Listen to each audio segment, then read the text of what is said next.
নমস্কার। আজকে আমার নিবেদনে আছে শরৎচন্দ্র চট্টোপাধ্যায়ের বিখ্যাত একটি গল্প, লালু।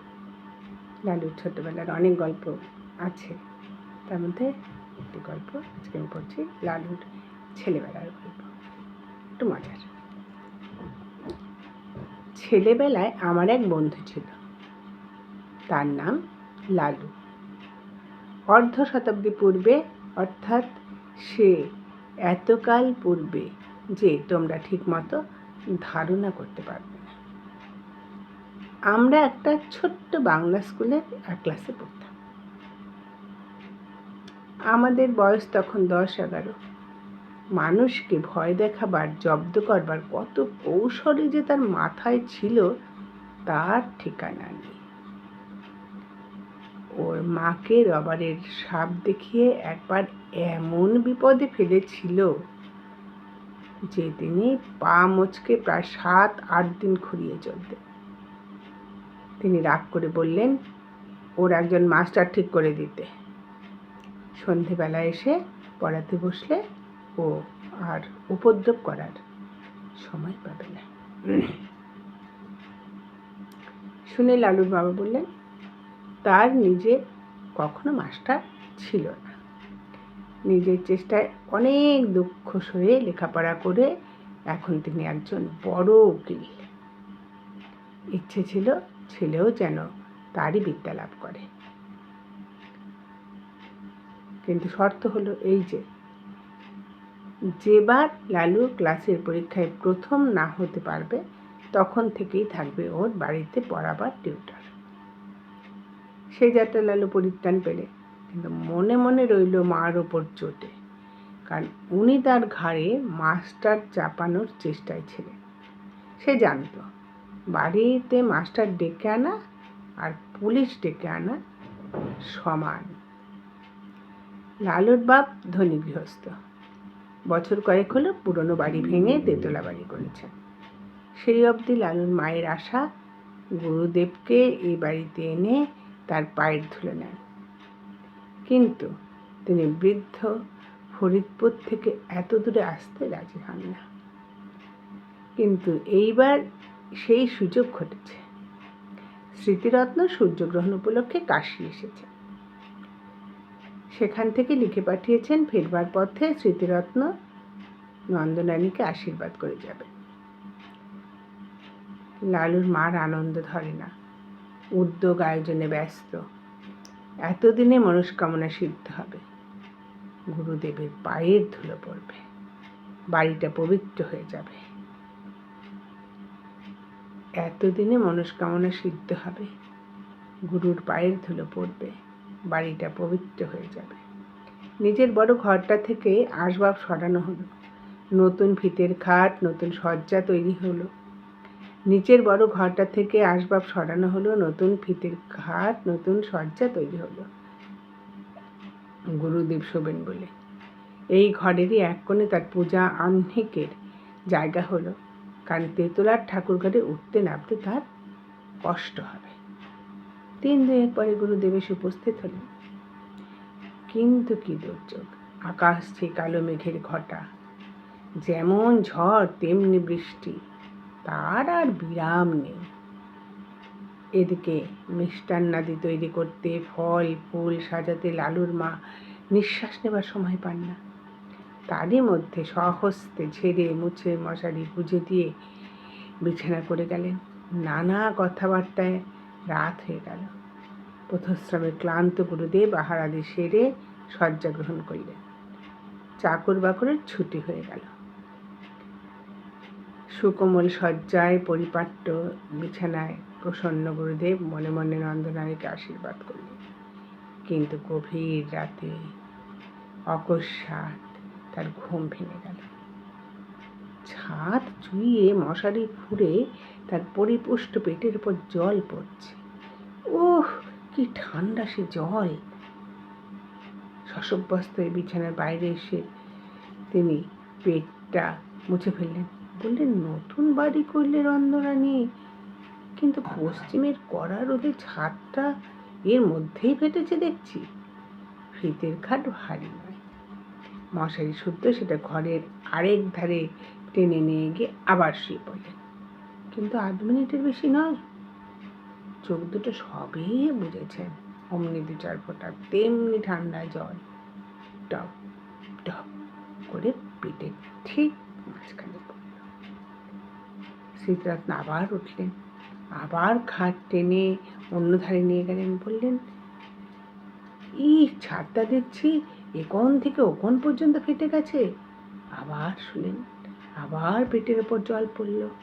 আবার পেটের জল মুছে খাটটা টেনে নিয়ে আরেক ধারে নিয়ে চলে গেলেন। কিন্তু শোভা মাত্র তেমনি জলের ফোঁটা, আবার জলের ফোঁটা পড়ল। আবার টেনে নিয়ে এক ধারে গেলেন, সেখানেও তেমনি। এবার দেখলেন বিছনাটাও ভিজেছে, শোবার জো নেই। স্মৃতিরত্ন বিপদে পড়লেন। বুড়ো মানুষ, অজানা জায়গায় দৌড় খুলে বাইরে যেতেও ভয় করে, আবার থাকাও বিপজ্জনক। কি জানি ফাটা ছাদ ভেঙে পড়ে যদি। ভয়ে ভয়ে দৌড় খুলে বারান্দায় এলেন। সেখানে লণ্ঠন একটা জ্বলছে বটে, কিন্তু কেউ কোথাও নেই। ঘোর অন্ধকার, যেমন বৃষ্টি তেমন ঝোড়ো হাওয়া। দাঁড়াবার জোকি। কোথায় চাকর বাকর কোন ঘরে শোয় তারা কিছুই জানেন না তিনি। চেঁচিয়ে ডাকলেন, কারো সাড়া পেলেন না। এক ধারে একটা বেঞ্চি ছিল, লালুর বাবার গরিব মক্কেলরা ওখানে এসে বসত। গুরুদেব অগত্যা তাতেই বসলেন। আত্মমর্যাদার যথেষ্ট লাঘব হলো, অন্তরে অনুভব করলেন। কিন্তু উপায় কি? উত্তরে বাতাস, বৃষ্টির ছাঁটের আমেজ রয়েছে। শীতে গা শিরশির করছে। কোচার খুঁটুটা গায়ে জড়িয়ে পা দুটো যথাসম্ভব উপরে তুলে আরাম পাওয়ার আয়োজন করে নিলেন। নানাবিধ শ্রান্তি ও দুর্বিপাকে দেহ অবশ, মন তিক্ত, ঘুমে চোখের পাতা ভরাতুর।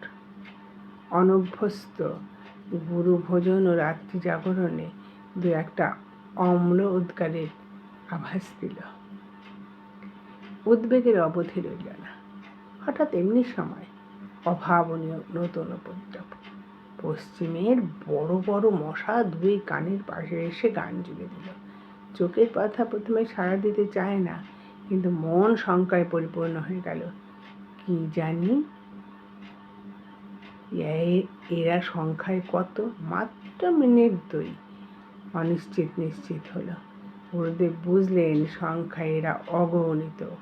এই বাহিনীকে উপেক্ষা করে বিশ্বে এমন বীরপুরুষ কেউ নেই যে তার জ্বলুনি এবং চলকুনি উপেক্ষা করবে। স্মৃতিরত্ন দ্রুত স্থান ত্যাগ করলেন, কিন্তু তারাও সঙ্গ নিল। ঘরের মধ্যে জলের জন্য যেমন ঘরের বাইরে মশার জন্য তেমন। হাতে পায়ে নিরন্তর আক্ষেপের গামছায় সংখ্যন সঞ্চালন কিছুতেই তাদের আক্রমণ প্রতিহত করা যায় না।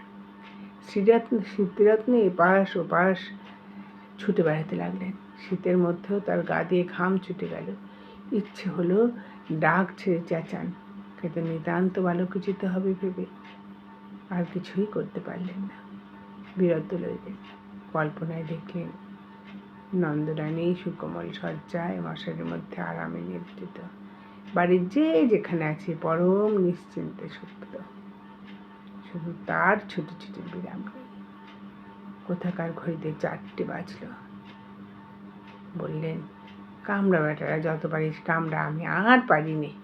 কামড়া বেটারা যত পারিস কামড়া, আমি আর পারিনি। বলেই বারান্দার এক কোণে পিঠের দিকটা যতটা সম্ভব বাঁচিয়ে ঠেস দিয়ে বসে পড়লেন। বললেন, সকাল পর্যন্ত যদি প্রাণটা থাকে তো এ দুর্ভাগা দেশে আর না। যে গাড়ি প্রথমে পাবো সেই গাড়িতেই দেশে পালাবো। কেন যে এখানে আসতে মন চাইতো না তার হেতু বোঝা গেল। দেখতে দেখতে সর্বসন্তাপহর নিদ্রায় তার সারা রাত্রির সকল দুঃখ মুছে দিল। স্মৃতিরত্ন অচেতন প্রায় ঘুমিয়ে রইলেন।